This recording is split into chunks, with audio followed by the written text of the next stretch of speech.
Today's video is inspired by a video that I watched online last night. I went looking for a particular word to see if anybody had some thoughts about it, and I came across this channel where this guy was literally doing the same thing as me, who not a native Hebrew speaker, had enough information to start reading the Hebrew Bible himself, and had done what I'd done, looked up the ancient pictographs and realized that each word, or almost all the words that have significance, tell a story. And he's super excited making videos about all the deep doctrine that he was uncovering by looking up the ancient pictographs of each of the characters for the Hebrew words.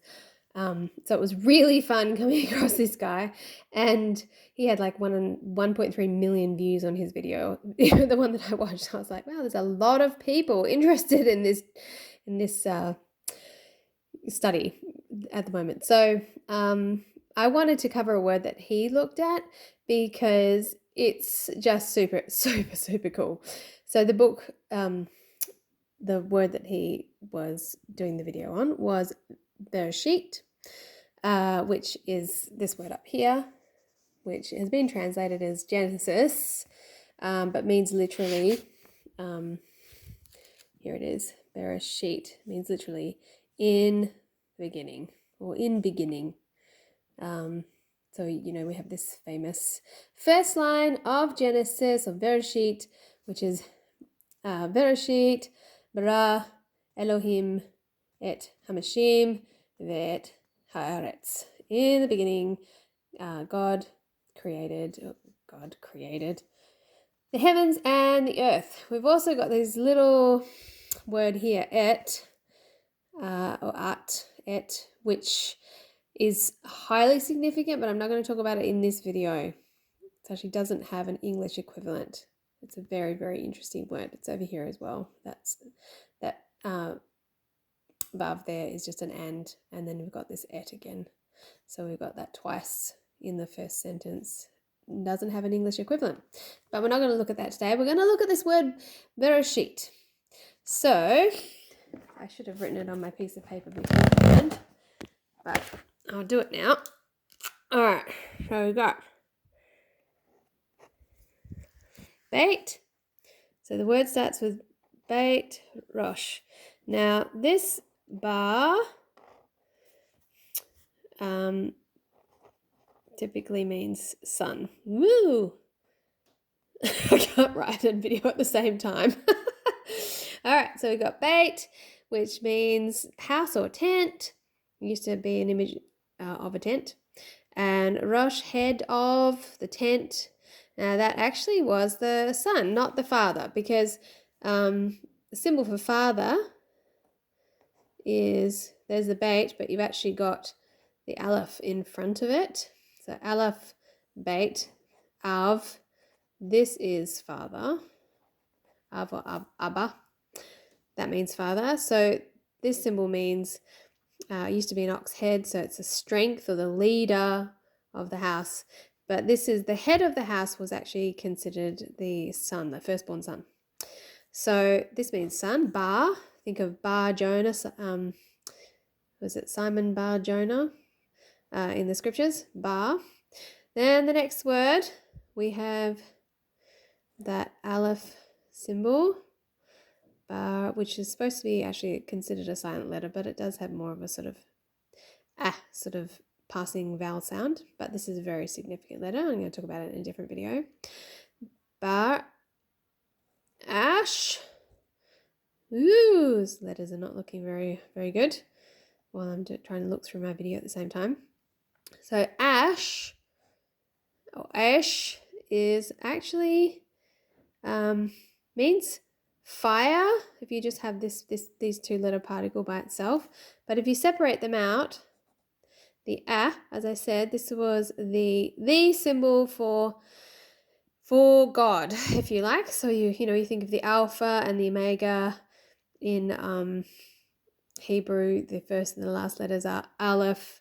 The last one is tav. So really, if you ever have a word that's something to do with God, you'll have the aleph either beginning it or, yeah, like you might have L, which begins with the Aleph. Anyway, basically this is like God's, the masculine God, I would say. The masculine end of the God spectrum is represented by this symbol. This one anciently used to be a picture of like 2 teeth. Looked a bit like a W. So, and at one point it was actually really like a W, because you know the letters evolve over time. So this was earlier, this was later, this is what it ended up in the end. So the shin here. So this word, because it's like 2 teeth, it can mean the number 2. The guy that did the video, he was like, he felt like it meant destruction. I don't like that word to describe shin. Because it's kind of more like tearing something in two as opposed to completely destroying something. So I like to think of it as more like something being torn or divided. So we've got the Son of God being torn. Now we've got the Yod. I don't know if you remember, but one of my other videos I talked about how it used to be an arm with a hand. That's what and it was like, you know, my work, I guess, or my hand, ownership, creation, God's hand. So we've got the Son of God being torn, maybe slain, or just, yeah, broken, destroyed was the guy's word that I don't like that particularly. I like broken, torn, by the hand. We'll assume it's the hand of God. And then the last letter, we've got the Tav, which is the last letter of the alphabet, which originally, well, as I said, it went through a few permutations. I think the original one was that, but it eventually evolved into a cross that was upright before it became this symbol here. So this was the cross symbol.